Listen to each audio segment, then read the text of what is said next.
तेनालीराम की कहानी, खूंखार भूखा घोड़ा। नमस्कार दोस्तों, एक दिन राजा कृष्णदेव राय के दरबार में अरब देश का एक व्यापारी आया। उसके पास एक से बढ़कर एक अरबी घोड़े थे।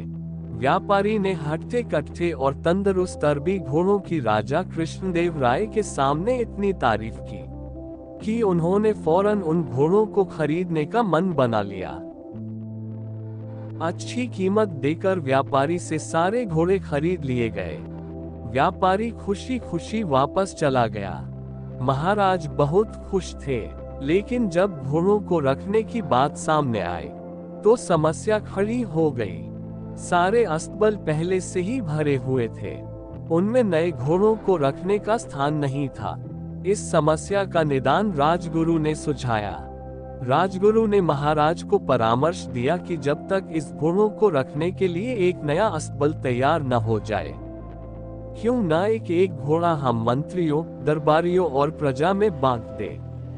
वे उन घोड़ों की देखभाल करेंगे और उसके बदले हर महीने उन्हें एक स्वर्ण मुद्रा दी जाएगी।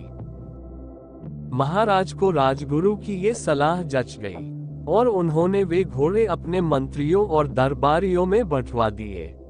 जो घोड़े बचे वे प्रजा में बांट दिए गए।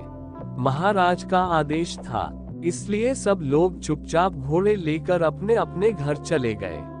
एक स्वर्ण मुद्रा में उन घोड़ों के चारे का प्रबंध करना और उनकी देखभाल करना बहुत कठिन था, लेकिन वे राजसी घोड़े थे, इसलिए उनकी देखभाल में कोई कोताही नहीं बरती जा सकती थी। सब अपना पेट काट कर घोड़ों की देखभाल करने लगे।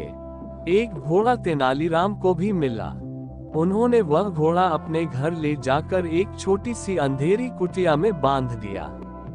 उस कुटिया में छोटी सी एक खिड़की बनी हुई थी। उस खिड़की से तेनालीराम रोज शाम थोड़ी सी सूखी घास घोड़े को खिलाया करते थे।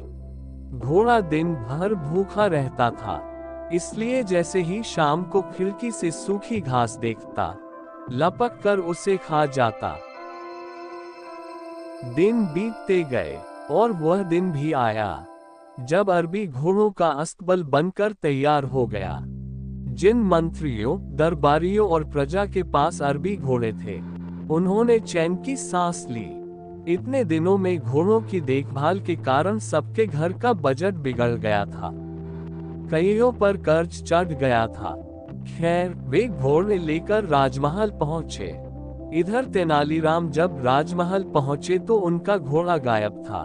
महाराज के पूछने पर वे बोले, महाराज क्या बताऊं, वह घोड़ा बहुत ही ज्यादा खूंखार हो गया है, किसी पर भी हमला कर देता है। मुझमें तो इतना साहस नहीं कि उसके अस्तबल में घुस पाऊं, इसलिए मैं उसे नहीं ला पाया। महाराज कुछ कहते, इसके पहले राजगुरु बोल पड़े, महाराज तेनालीराम की बात पर विश्वास नहीं किया जा सकता। अवश्य घोड़ा सही सलामत नहीं है, इसलिए तेनालीराम बहाना कर रहा है। हमें वहां जाकर वास्तविकता का पता लगाना चाहिए। महाराज ने राजगुरु को कुछ सैनिकों के साथ तेनालीराम के घर जाकर घोड़े को लाने का आदेश दे दिया। राजगुरु सैनिक लेकर तेनालीराम के घर पहुंच गए। साथ में तेनालीराम भी थे। तेनालीराम ने उन्हें वह कुटिया दिखाई जहां घोड़ा बंधा हुआ था। राजगुरु जब कुटिया के पास पहुंचे तो तेनालीराम बोले, राजगुरु जी संभल के, घोड़ा सच में बहुत खूंखार हो गया है। आप पहले खिड़की से उसका मुआयना कर लीजिए। राजगुरु ने भी सोचा कि पहले खिड़की से ही मुआयना कर लेना उचित होगा। वह अपना मुंह खिड़की के पास ले गए। दिन भर से घोड़े ने कुछ खाया नहीं था। तेनालीराम शाम के समय ही उसे सूखी घास दिया करते थे, इसलिए जैसे ही राजगुरु खिड़की के पास अपना मुंह लेकर गए, उनकी दाढ़ी को सूखी घास समझकर घोड़े ने मुंह में दबा लिया और खींचने लगा। राजगुरु दर्द से चीख पड़े। ये देख तेनालीराम बोले, मैंने कहा था ना राजगुरु जी कि घोड़ा बड़ा खूंखार हो गया है। राजगुरु क्या कहते, बस दर्द से चीखते रहे। और अपनी दाढ़ी छुड़ाने का प्रयास करते रहे, किंतु भूखा घोड़ा भी दाढ़ी छोड़ने को तैयार नहीं था। आखिरकार सैनिकों द्वारा तलवार से दाढ़ी काटकर अलग कर दी गई। तब राजगुरु की जान छूटी। उसके बाद राजगुरु ने सैनिकों को आदेश दिया कि वे घोड़े को पकड़कर राजमहल ले चले। घोड़े को राजमहल में महाराज के सामने ले जाया गया।